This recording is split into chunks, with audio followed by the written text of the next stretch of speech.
Power department के नाते से वर्षों से एक परंपरा रही है कि जितने देश भर में स्टेट्स के पावर मिनिस्टर्स होते हैं उन सब की एक एनुअल कॉन्फ्रेंस होती है। कोई मंत्री, लेकिन इस बार हमने अपनी एनुअल कॉन्फ्रेंस करते हुए ये तय किया था कि वर्ष भर में देश भर की कुछ रीजनल कॉन्फ्रेंस करेंगे। तो आज उसी क्रम में चौथी रीजनल कॉन्फ्रेंस ये हुई है।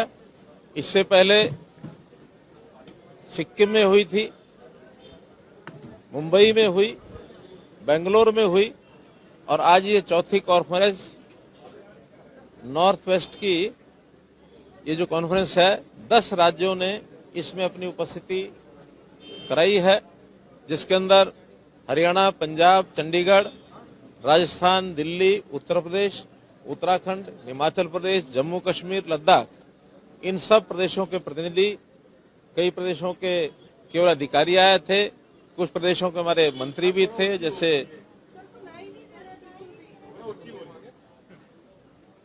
कुछ प्रदेशों के मंत्री आए थे, कुछ जगह से अधिकारी आए थे, जैसे हमारे हरियाणा से अनिल विज जी पावर मिनिस्टर हैं, पंजाब से हमारे मंत्री स्वयं यहाँ आए हैं, इसी प्रकार से राजस्थान के मंत्री आए थे, दिल्ली के मंत्री थे, उत्तर प्रदेश के मंत्री थे, उत्तराखंड के मंत्री थे, हमारे जम्मू कश्मीर के मुख्यमंत्री स्वयं एनर्जी मिनिस्टर हैं, लेकिन उनके स्थान पर उनके एक मंत्री आए थे।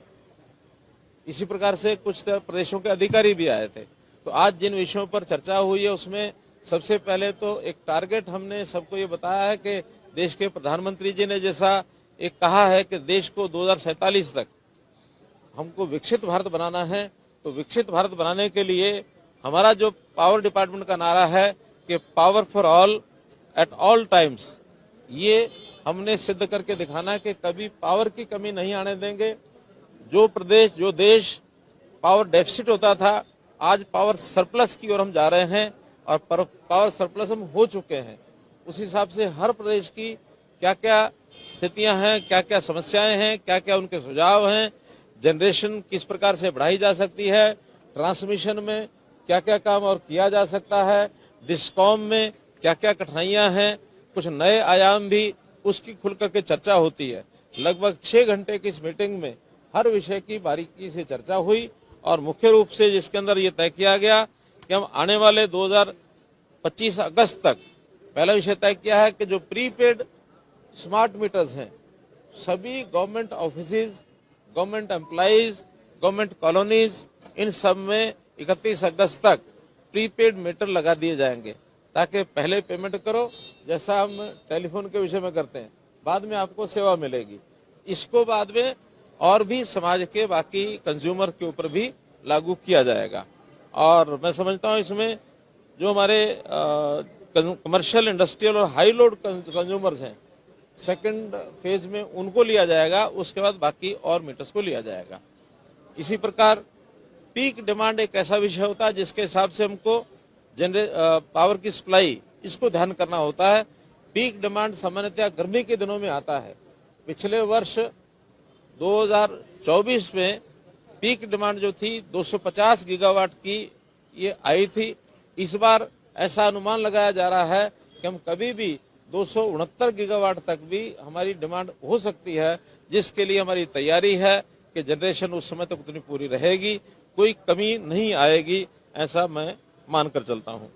हमारे यहाँ इंटर स्टेट ट्रांसमिशन सिस्टम, क्योंकि स्टेट्स को अपना जो ट्रांसमिशन सिस्टम बनाना होता है उसको किस प्रकार से और मजबूत किया जाए, और उसमें भी टैरिफ बेस्ड कॉम्पिटिटिव बिडिंग के ऊपर और इस सिस्टम को लाया जाए, ताकि एक उचित दाम के ऊपर और ट्रांसमिशन लाइंस प्राइवेट जो पार्टनर्स हैं हमारे, वो भी इसमें आ सके और इसी आधार पर कंपटीशन में स्टेट्स और प्राइवेट पार्टनर्स पीपीपी के मॉडल के ऊपर और इस ट्रांसमिशन लाइन में आ सकें, इसके ऊपर हम ध्यान कर रहे हैं।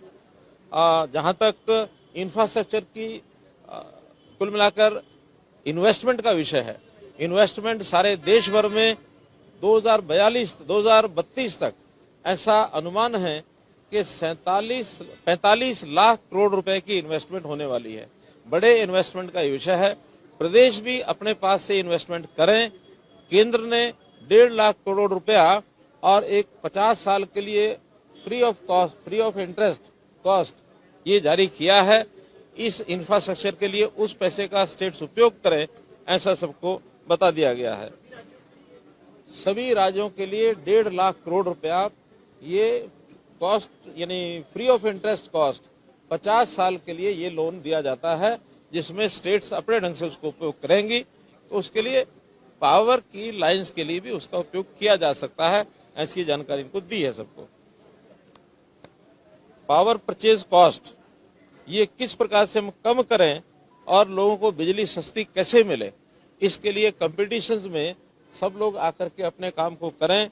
और इसमें एनर्जी एफिशिएंसी कि हम उतनी ही पावर से ज्यादा अप्लायंसेस को ज्यादा उपयोग हम कैसे कर सकते हैं, उसके नॉर्म्स बनाए गए हैं, वो भी सब बता दिए गए हैं। इसी प्रकार डिस्ट्रीब्यूशन लॉसेज ये बहुत ज्यादा जिन प्रदेशों में है उनको आगाह किया गया है कि डिस्ट्रीब्यूशन लॉसेज को कम करें। ऑन एवरेज नेशनल लेवल पर 16% ये AT&C लॉसेज हैं, लेकिन कुछ प्रदेशों के आज भी 17%, 18%, 20% तक भी हैं। वो कैसे अपने लाइन लॉसेज को कम करें, कैसे अपने स्मार्ट मीटर लगाएं, बिजली की चोरी रोकें, इससे भी हमारे डिस्कॉम्स मजबूत होंगे तो बिजली की व्यवस्था और अच्छी बनेगी। ग्रीन एनर्जी कॉरिडोर्स आज अब देश में एक ये भी हमें प्रतियोगिता करनी पड़ेगी कि हम रिन्यूएबल एनर्जी को कितना ज्यादा लागू कर सकते हैं, पैदा कर सकते हैं और लोगों को सप्लाई कर सकते हैं। 2014 में जो हमारा ग्रीन एनर्जी का शेयर था वो 32% था, आज 49% तक पहुंच गया है। बहुत जल्दी हम 50% पार करने वाले हैं।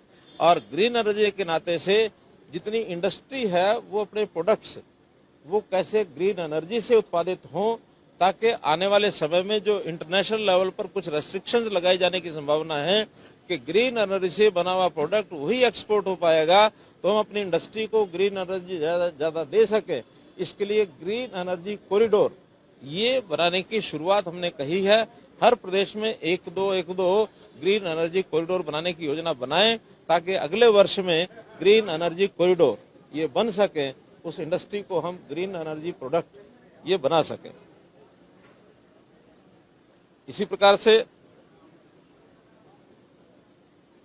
ऑपरेशनल एफिशिएंसी को बढ़ाने के लिए और डिस्कॉम की फाइनेंशियल वायबिलिटी को बढ़ाने के लिए जो हमारे AT&C लॉसेज हैं उनको कम करने के लिए RDSS जो एक प्रोग्राम हमारा है उसके माध्यम से अधिक सहायता ये दी जा सके। उसमें बहुत से प्रोजेक्ट्स का डिमांड हमारे पास आई है, सुझाव भी आए हैं, उसके हम पॉजिटिवली विचार करेंगे। हम इन सब प्रायोरिटीज को ध्यान करते हुए ये अश्योर करते हैं कि अब आने वाले समय में हम अपनी आवश्यकताएं तो पूरी करेंगे ही करेंगे, हम पावर की आवश्यकता पड़ने पर दूसरे देशों को, जो हमारे पड़ोस के देश हैं, उनको भी अगर बिजली की आवश्यकता होगी तो हम उनको एक्सपोर्ट करने की स्थिति में भी होंगे। आज इस समय भूटान, म्यांमार, बांग्लादेश और श्रीलंका तो अभी होना है, बाकी 3 देशों में एक्सपोर्ट कर रहे हैं।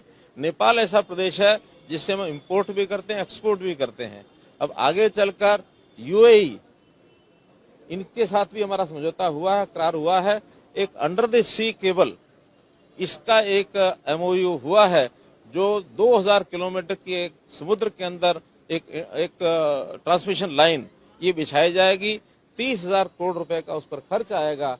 ये अभी पाइपलाइन में है इस विषय को, और मैं समझता हूं इसकी सफलता मिलने के बाद हम इंटरनेशनल लेवल पर एक बड़ा कदम पावर सप्लाई का, जो टू एंड फ्रो इंपोर्ट भी कर सकते हैं, एक्सपोर्ट भी कर सकते हैं, इस लाइन पर भी हम काम कर रहे हैं।